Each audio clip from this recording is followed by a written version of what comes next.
G'day guys. I thought I'd better make another video after doing a bit of work on this 5000, and this is the one I did in the previous video about all the noise on the negative voltage rail going into the top end of the board. I know the difference between the 45 and the 5000 now in the power supply section and what they have done, and I don't know why it was done, but anyway, you can draw your own conclusions. Okay, now I took a screenshot of my last video sitting there on that iPad, and that was a negative supply voltage, right? Going to the op amp. So let's have a look at that. That's 5 millivolts per division, and that just turned off, of course. At 200 microseconds per division. Now, that's an extensive amount of noise to have on a DC supply rail. That's very, very big. So 10, 15, 20 millivolts of noise, you could say. And it's a very sensitive part of the circuit, and you don't want that noise there. Anyway, apart from that, that's what was there. Now, I've cleaned up this supply rail. I can do a lot more to this, but it basically means I've got to start running wires and things and cutting tracks and whatever else, just to modify the change from the 45 to the 5000. I think I got an idea why they did it, and I don't want to give out the secret sauce for free all the time, because I'm just educating people that like to emulate what I do and then say it's theirs. It's quite funny. If you have a look here, you can see the straight bits, the bits that aren't jagged and all over the place. That is the 5 volt line. I've got this at 50 microseconds per division and 5 millivolts per division. As you can see, when the switch mode stops, I did say about doing the stop start. You see an overshoot spike. That usually happens when you turn off a switch mode with the inductor partially or fully charged. It has nowhere to dump. It makes basically out of regulation, it'll just do a spike, but it's not too bad, and I don't think the receiver has turned on at that point. So there's nothing I can do about that. I mean, I'd have to go into the switch mode, and I'd gonna have to look at the snubber circuits and change values and make that go on, but I don't think it has any effect. It may do. Like I say, I did not design this detector. I don't know. So it's really hard back engineering or back checking a design of something which is bloody complicated. It actually is very complicated, this thing, and there's so much hassle in doing it because the whole board's coated in white paint. It's multi-layer. There's things hanging off everywhere, and it's really it's difficult. It takes hours and hours and hours of probing, poking, testing, changing, swapping, back to testing again. But anyway, I found something really interesting out, right? Really interesting indeed. What I think is they've used a particular IC that, according to the specifications on it, should be okay on plus and minus 5 volt rails, but they have if I get it, let me remember this. The positive, I think the positive one is 5 volts, but the negative leg of the chip is 8, right? 8 volts. I don't know why you have a voltage offset like that, unless what you're looking at in the, let's say in the front end op amp stage, there was that offset, but there's not. It's plus and minus 0 volts, whatever happens there. So I don't know why that is. That offset is not there in the 4500, I'll tell you that. So I don't know why it is done. Like I say, I don't know why the change from the 4500 design to the 5000 design, when, you know, in my opinion, I say in my opinion, they could have put the extra timing in there with a software change. Obviously they did, and left the rest alone. I don't know why the gain was changed. I don't know why the power supply was changed.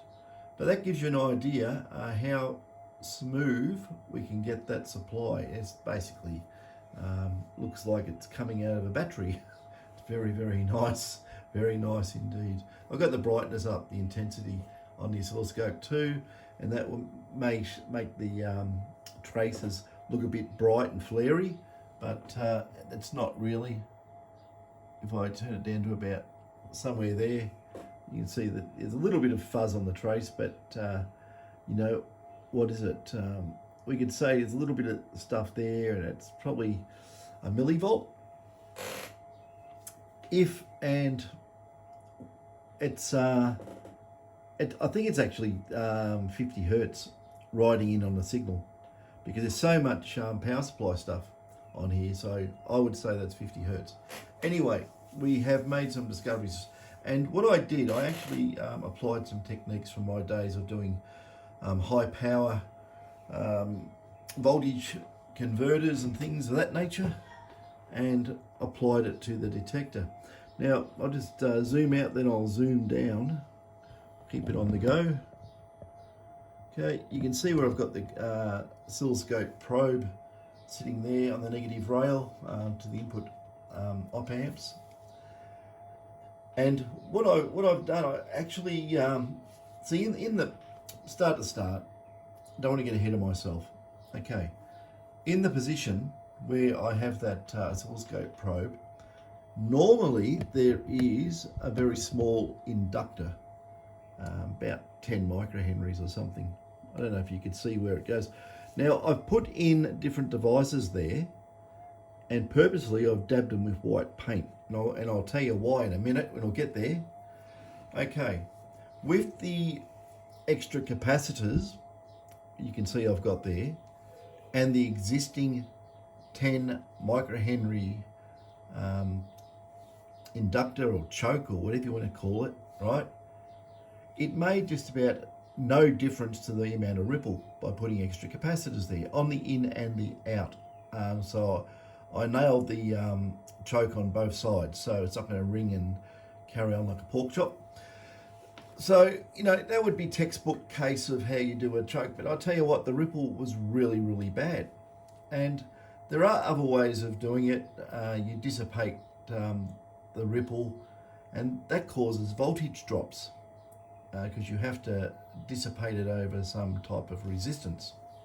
You could use higher value chokes with more ohmic resistance in the choke, and you know, far better energy storage, or you want to call it you know, smoothing out those ripples. And what I've found by doing that causes even more problems, right? Because what happens when you start putting more turns on your chokes, they, even though it could be a typical, they say shielded choke, they're not shielded, believe me, it starts radiating and it gets into the circuit, especially around the op amps. So you start getting all this chop noise coming through. I had that, and I go, what the hell's going on? And you've got to think back to, you know, you're not just dealing with some mundane circuit you're trying to get going. This is really sensitive, very sensitive. You know, you're amplifying signals in the nanovolt range, and you know, you whatever gets in on the inputs is going to get on the output, multiplied by, you know, 48 times or whatever it is on, or actually 34 times on these. And yeah, the 4500's 48, this is 34. Anyway, so I said, it's got to be a better way of doing it. I tried all sorts of ways. I said, oh, let's go try doing it resistively.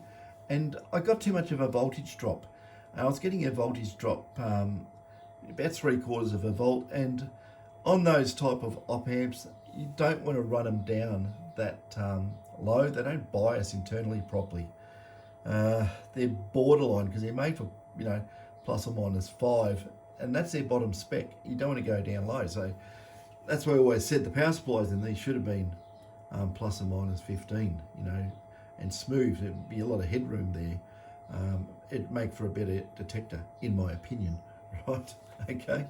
It's funny when you look at a lot of electronics, it's all anything on split rails using ICs 10 plus or minus 10 volts, plus or minus 15.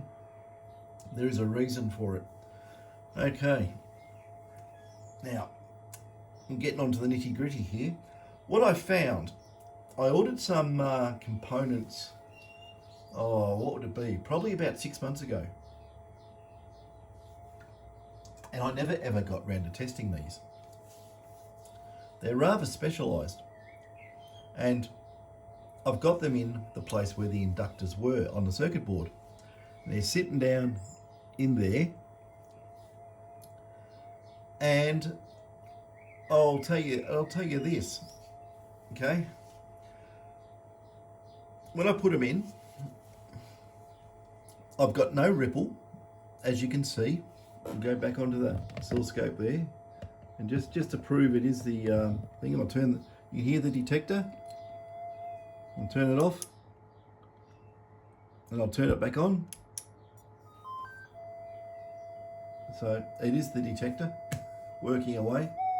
I really might work on getting rid of those little spikes there, but anyway, it's all good, isn't it? Very, very nice, smooth voltage rails. Now, just by doing, you might have to go back to one of my other videos where I'm doing the test. I'll turn this down. Where I'm doing the test. I actually turned it off. I saved my battery. When I was doing the test on a standard, this was the standard 5000. This was the standard 5000.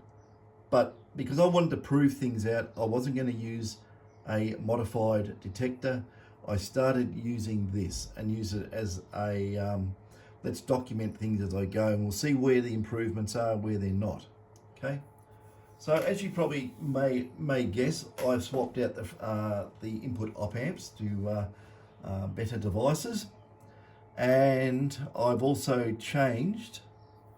I better poke this out with something. Where am I? I have a multimeter lead. That's nice and pokey. You can probably see if I move this down a little, undo it, move it down a little bit more. There we go. You probably see here these N-channel MOSFETs. There and there, I've swapped those out with better lower capacitance and better on resistance devices. So you actually get a little bit more signal from the coil into the op amps. Right? It's probably minuscule, but the real reason I did that was for the lower capacitance. Okay, when you have a lot of gate capacitance in these things, it wants to try and dribble some of the signal to ground. You don't want capacitance there.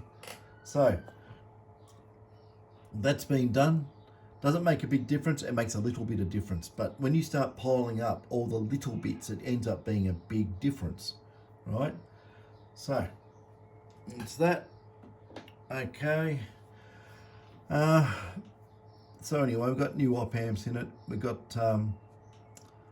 capacitors. But what I found anyway with these little things, little things they are, I put them in, right? There's no resistive losses to talk about. I can't measure it. And the voltage on the other side is exactly 5 volts going in and exactly 5 volts coming out and no ripple, right? Now that sounds like magic, and I think it might be magic, but it's actually how it worked. I actually said, no, that can't be right. I've got to have some sort of trade-off here. And I took it out and I put you know, a 1.5 microhenry inductor in its in the spot where it was, not a 10. So you know, it had less turns, so there'd be less any chance of it ringing or causing anything, and the ripple went through the roof. I put the 10 one back in there, the ripple was the same, and I put this new device in there and the ripple went away. I said, hang on a second, so I've got it on both positive and negative. Now, another interesting thing, I've only worked on the front end part of it. I haven't done this other op amp supply here yet. I just put a couple of capacitors on that to try and get rid of that horrible noise that was on that line. But I'm going to try and find out. I've got to probably lift a leg or cut a track or whatever, and then reconnect the 8 volt. With those extra parts there, it's providing an 8 volt line from some noisy negative 15 volts. It's definitely coming off the power supply, off the switch mode. It's like it's raw. It's very, very noisy. As I showed before, I think in the last video, I did it on the collector of that BC857. The noise was through the roof. That's what I called it, the Himalaya Mountains. So, and then you got it through this transistor, like a little capacitance multiplier thing in the Zener, trying to knock it down. And the amount of noise coming through on it is astronomical. So, I'm going to do that. I'm going to do a cut and shut on the board. I don't really want to do it on this detector because it's very easy to put back to standard, but I'm going to have to do it. I know where I've got to run wires and things, and I might even do that wiring in miniature shielded microphone cable so there's no extra pickup, because some parts of the detector does make a bit of noise and it can get in on the supply rails if you're running rails above the ground plane, separated with a bit of a distance there. So I'm going to probably use shielded cable for that. Bit overkill, but hey, these are very sensitive devices, you know. You probably got to do it. Okay, apart from that, so we got the whole front end beautiful and stable, but the best thing was, right, the intermodulation noise. I kept saying this, about the way these switch and you get the external AC noise or any noise coming in and it mixes. It basically, you know, because everything's up and down and all over the place, you know, a bit like a madhouse in there. Things mix and get carried around and all sorts. So what I did find is that, now you got to remember, this is dead standard. Remember when in another video I had this detector and I had factory default, and I said, look how deaf it is, or look how much it picks up that 0.05 gram in normal mode. Remember, I had to rub the coil, right? And with no other changes except cleaning up the power supply, right? I will show you what this does in normal range. This has not got variable frequency in this detector either. So it's sitting there at about 35 microseconds on the small pulses. That's the yardstick. That means it's just factory standard. And we will, the only other thing I've done, I've swapped out that FET for a 240 volt rated one rather than 200. So that's the only other things done. New op amps, yeah, that's probably it. I'm just looking where I've disturbed white paint and I haven't touched anything else. Okay, so what I'll do, I'll just put it in factory default, make sure the amplifier's on.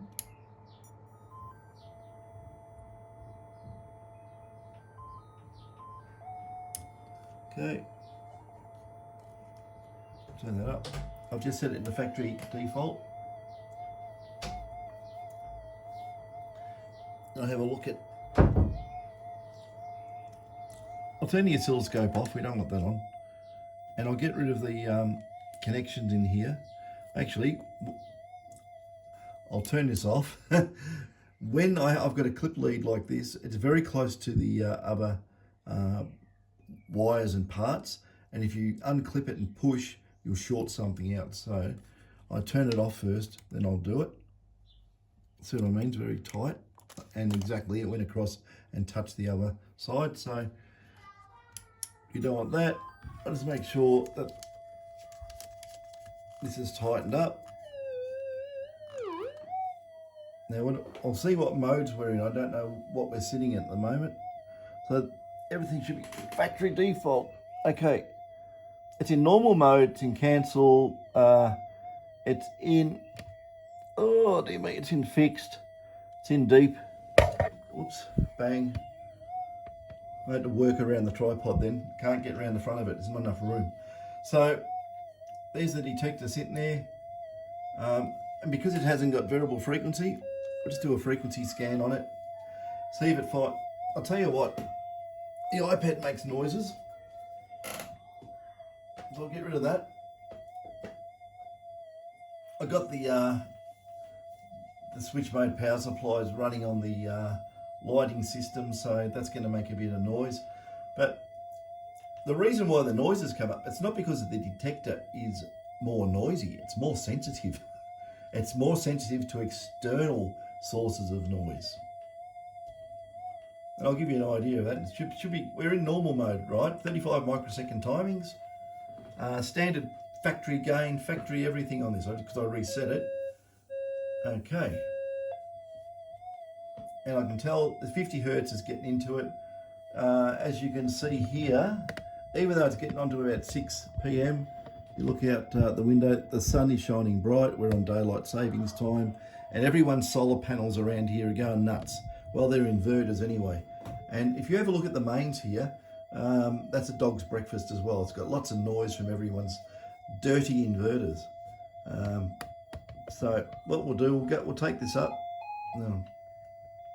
That's a battery going flat, because I've been having this on all day. Okay.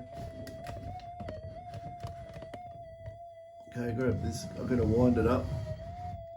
And this is probably making noise too, but I don't know. Okay. We'll spin it round. There's our coil. I'm probably a little bit high. Am I? I'll try and get it level. About there. Twist that. Lock that. And this is probably going to make those doot noises because it's got the battery going flat. Anyway, no big deal. There's our 0.5.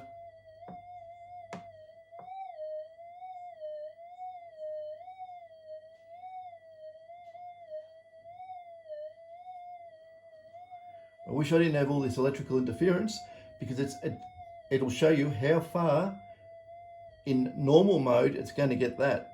Remember, beforehand it was like rub it on the coil and it would hardly make a noise. Well, this is the sensitivity improvements internal to the detector.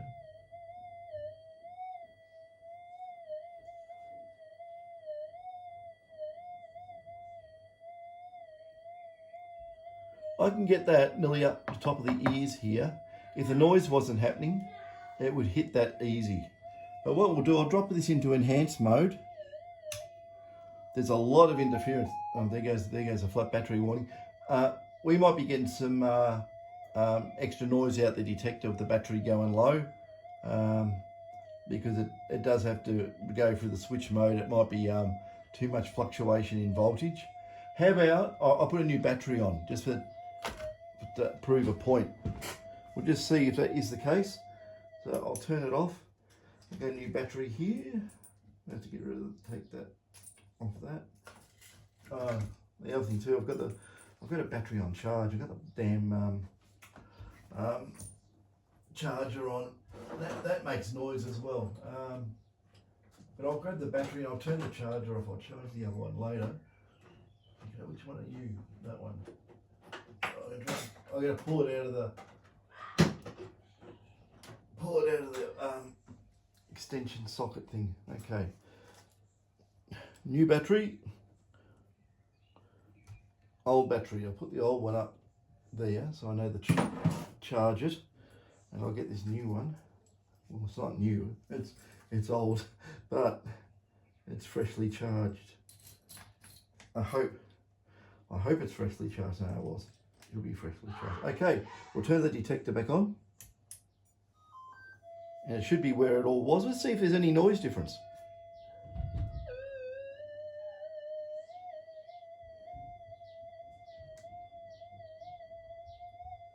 Much the same, I think.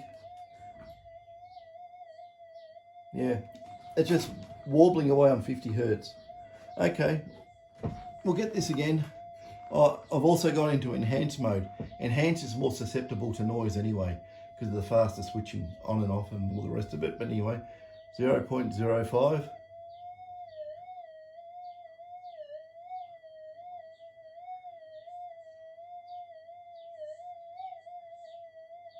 I'm losing it in the noise there.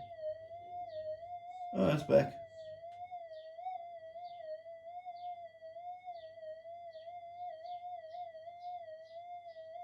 I can still get it up there, but the electrical interference is starting to really affect it.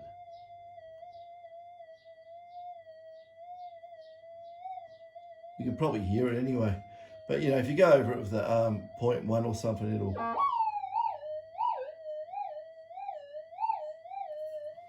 So that's on. We'll turn.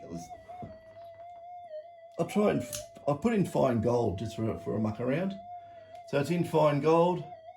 I've probably got the camera a little bit close to the coil too this time. It might be making interference, I don't know.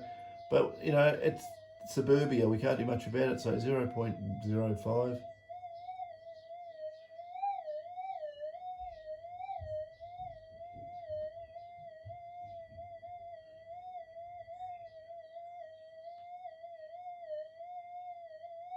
It's quite punchy on that very small target on that fine gold mode. But anyway, the biggest test on this, is I put it back into normal, and I can tell you the interference here is horrific at the moment. I should have waited till the sun went down, but anyway, when all these rotten solar systems turn off, that's what we're going to put out. It's just rubbishy noise, you know, it's crazy. Okay, let's try Kalgoorlie Hot Rock. You know, that one. I'll show you something else too with those magnets in a minute, if I don't forget. Okay, now let me have a look at the front of this. Where are we? Okay, I'm in fixed, I go to tracking, bang.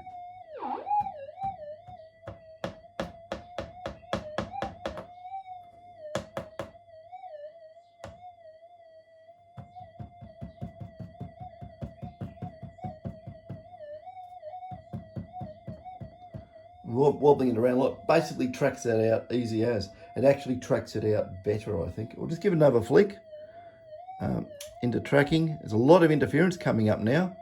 It's getting noisier and noisier. Anyway, no problem on that, normal mode.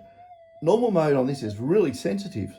So in most cases, with the way this detector's behaving, I'd go detecting in normal mode, and I wouldn't worry too much about the hot rocks. I mean, it gets rid of them really quick. It's quite amazing. So the other thing too to take note of is magnets, earth field cancellation. Now, I've never been able to get this close to a coil with a big stack of these neodymium or whatever they're called, magnets. That's a big stack of those things. That's as strong as. A lot of magnetic field out of these. And right near the coil, couldn't care less. If I get really close to it, it starts picking up the actual magnets, of course, because they're metal, right? But like, well, if I'm about here, I'm about 8 inches away, and I'll just go up and down here.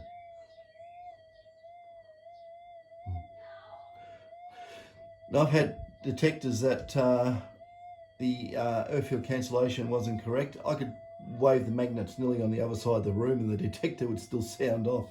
But that, you know, if I go above the coil and do it, because it's metal, right? But Just doing that next to the coil, cutting the windings of that coil with the magnetic field. It's nothing there, it's just riding in the noise. So that part of the detector is working a lot better than what it was as well. But I've never had this much noise here. I never ever have had this much noise. It's getting ridiculous. And I think it's because summer has finally come and everyone's noisy inverters are generating crud into the power lines. So this detector will probably be one that goes out in the bush and has to be tested, I would say. Oh dear me. That's the trouble with the noise. Yeah, so that is that little beast there. I can probably clean it up a lot more, but I'm going to have to do some power supply rerouting in the detector. I'm going to have to probably add a few more things. This hasn't even got my, it's got nothing done to it apart from I've cleaned up the power supply rails.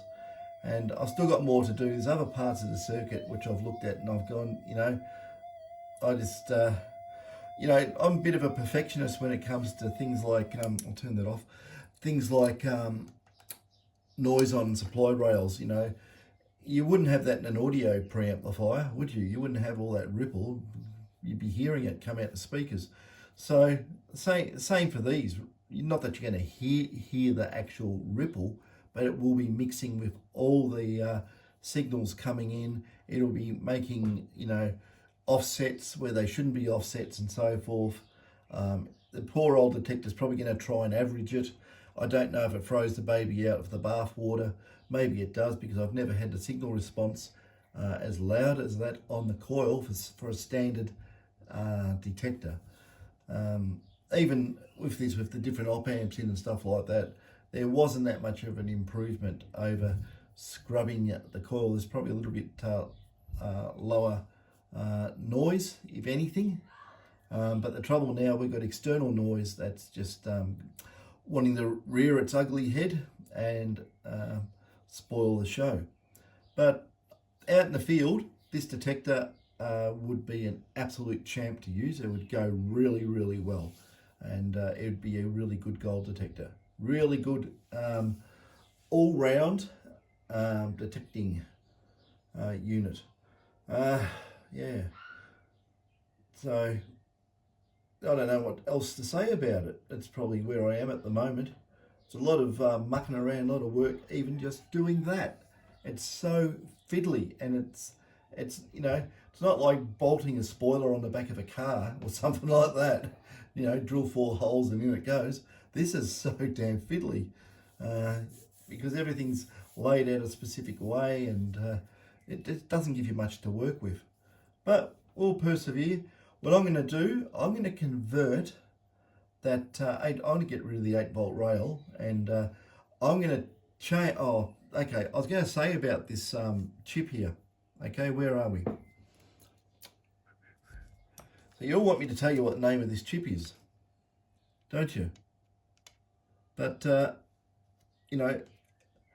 what'll happen, right, is that if I do that, there's a lot of other people out there who'll just go and cut my lunch, to say, right?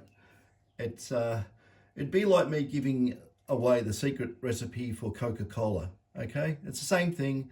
I'm not selling any more Coca-Cola because I did that, because I'm an idiot, right? So I'm not in idiot mode, and that's why I'm keeping a lot of these part information close to my chest now. But anyway, this IC here, which I assume, right, is part of the SETA or SETA, ground magnetics cleanup, whatever it does. I can't remember exactly what they said it did. I think it was so you could tilt the coil and it wouldn't go off with the Earth's magnetic field, if I remember right. I'm going back years ago when I looked all this stuff up. But something like that, not important. But that chip that I see there has been superseded with a new device. And the new device will work down to 2.7 volt. positive rails. So I'm thinking, right, I can get rid of that squawky, horrible 8-volt rail and just get rid of it, and then reconnect the that IC to a clean up circuit on the 5, take it off the 5-volt and run it on 5 volts. It should be happy as Larry. But I'm going to do that and prove it. I'll make a video about that as well. So, yeah, like I say, it's really, it puts me in a hard spot, right? Because, you know, like I do a lot of work with Dave, right? Dave's my son. Dave gave up his years and years and years ago. Dave's a fully qualified chef, right? And he's a bloody good chef. And he actually gave up doing all the chef work in the top hotels in Melbourne to come and do detectors with me. And he's actually come a long way. He's learnt a lot. And anytime I tell anyone about, you know, I can tell people how to fix these things, but when it comes to modifications, making them better, you know, he considers that, you know, it's a Coca-Cola recipe. Don't go telling every Tom, Dick, and Harry that, you know, because what happens? It's the old story, you know, when some fella's telling everybody that he taught me everything I know. I wonder if he taught me how to do this here. I wonder if he taught me. I haven't seen him or heard of him for about 3 years, but you know, it might be mentally telepathic or something, and he's telepathed how to do this to me. What do you think? No, no, I'm just mucking around. But yeah, it just, put it politely, just pisses me off when people do stuff like that. It's freaking unbelievable. So you put all the hard work in, you come up with stuff, and the other one, you know, oh, can you tell me how to do this? I only want to do it to my own detector. You know, that story as well. Yeah, right, okay. And you see it blabbed about, oh, we do this, we do that, get stuffed. No. So that doesn't happen anymore. There's a lot more work to do on this whole input stage of all these series of detectors. Sorry, we can't do much to the 7,000 input stages or the 6,000 input stages because it's all locked up in a resin block. They don't want anyone fiddling with it for any reason, so it seems. Right, but you can do other stuff, but cleaning up, well, you remember in the 6,000, you know, taking off like a banshee. The 7,000 had the most noisy, leaky power supply I've ever seen. Well, no, actually, second to this. And still a good detector, but bloody thing makes noise. They all make internal noise. And, you know, we could argue and we could speculate, and I'll just say my opinion, you know. Maybe it costs to get rid of all that noise. It's they won't get it to market as quick. They'll miss their opportunity to sell into particular buying windows like Christmas or Easter is the other one. And just my opinion. And yeah, they you know try and hit a deadline, get it out the door, and sometimes you know. It's good enough. Out the door it goes. Well, tell you a story. I'll tell you a story because I just love going off track. Years and years ago, all right, I worked for this company. We were making ultrasonic sensor lights for Canbrook, and we had a contract with Canbrook. We had to make 2,000 a week or something, right? And I remember I hated my boss. He did this, right? Good old Justin. God bless your soul. We were 1,700 units made. All right, we had problems with a reflow soldering machine, and we got down in numbers, and he basically grabbed every non-tested, non-working units and put them in the finished boxes and sent them off to Canbrook. I was absolutely gobsmacked he did that, but you know, it was a contract to supply so much. He supplied them. I don't know if the contract said it had to work or not, but that's true story. I'm not mentioning any more about that because even though the fellow would probably be 110 now, he still might be out there and probably have a go at me. And yeah, the same thing goes when I work for a company. These people are long gone anyway. I work for a company called Consolidated Technology, and when I was there, a fellow by the name of Ian, if anyone knows Ian, this is unreal. This is something I discovered. Ian Soul, his name was Soul.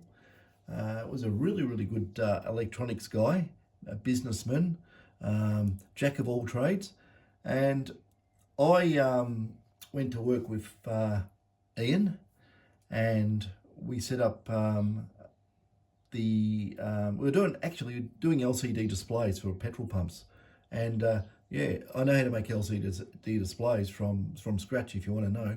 But we used to make up the LCD displays. We used to make backlighting systems and all this, and it was all designed in house. And in the middle of doing all these LCD displays, we said we're going to make stud finders, right? And we just knew we use a 40106 IC, and it was just a basic out of phase capacitance oscillator. And when they got in phase, the light went out. You knew you're over the stud, right? Anyway, a very simple design. And when I was working there, he was the boss. As far as we're concerned, well, he came up with the invention, right? And I'm pretty sure there might have been a patent put on it. It's a long time ago. I was, I was 19 or something at the time. 19 or 20. And the stud finder, the stud finder you see everywhere. And when I was there, we added live wire detection. It was just a coil of wire on the outside perimeter. And we added something else. What else did we add to it? A metal detector. So the live wire detector also was a metal detector. You flick of a switch. And yeah, oh God, I can't even remember. I think somewhere around I got the first stud finder, a little black thing with a red light on it, with a Japanese thumb wheel for adjustment. First one ever made. And you have a look at that now. It was came out of a factory in Seaford, down Port Phillip Bay near Melbourne, and that was sold to Stanley, I think, eventually, and went all around the world. And then we were working on. We got involved with Lindsay Fox, and Fox's transport. All those trucks, you're passing another Fox, and we were making tyre deflation detection units.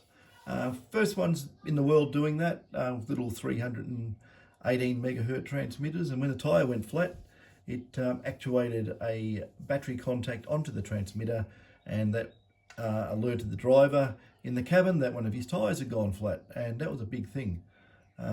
But the R&D costs at the start of that were not to anyone's liking, and before we could get to production, it was shut down. Can't believe that, but anyway, that's true, the true story. In came the accountants. There was 8 accountants there, bean counters, and yeah, and we were paying their wages too, and that was just too much. It broke a straw that broke the camel's back, and that just all went pear-shaped. So there's a bit of transgression off the course of detectors. But it is interesting. But what I was saying about even the stud finder, they're everywhere. It's prolific in every country all around the world. No one knows who the inventor is. It was Ian Soul. And myself, I was there. I'll just say I was second fiddle, okay? And yeah, no one knows. There's not a mention of him on the internet. Nothing whatsoever. Doesn't even say he curled up his toes or anything. Nothing, zero. There's no mention. So that's what I see this stuff happen occasionally. You know the story, but no one else does. And, if it's not recorded in any way, no one knows. So who invented the stud finder? I'd probably say Stanley or something. Well, definitely not the case. It was, years and years ago. We got all our boards, eventually we got all our boards put together in the Philippines. And we had boxes and boxes of boards with 9-volt battery leads hanging off them. And we had 6 girls employed, all with little tiny air drills that hung down from the ceiling, sitting at a big set of tables, putting the boards into our plastic boxes and putting 4 screws in each one. Well, I think three or four to hold the board in, and another 4 screws to hold the back lid on. And yeah, that was the day. We actually had 6 girls full-time employed just putting screws in. It's amazing. Anyway, that's enough of that. I will do another video on this. I'm going to clean up the rest of the supply. I'm going to change the chip in this, by the way, that magical chip there, and put a new lower noise, faster, better, lower voltage, less current, less offset device in there. That all sounds good, doesn't it? We'll see how it goes. I've got to wait for the sun to go down so I can make some reference measurements. So all these dirty inverters on people's solar systems turn off, and hopefully I can make some really good sensitivity, depth measurements, and then compare with the new stuff in. So I have to wait for that sun to go down first, or else it'll all go pear-shaped. It's too hard. That noise, all that interference, that will kill your depth by about twice on those small targets close to the coil. It really wipes off the depth really, really badly. So I hope you can all understand how that happens with noise. Keep the noise out the system. Noise is your enemy. Deal with it, you know. Don't try and deal with it afterwards. Deal with it before it gets in if you can. And the biggest problem is the noise is at the same frequency of basically the response to small gold and stuff. It's just in that low frequency, fast decay area. That's why you use wide bandwidth amplifiers to capture everything. And that's just it's like putting a big net into the sea. You don't know what you're going to get. It's just a lot of noise. Anyway, that'll do. Catches.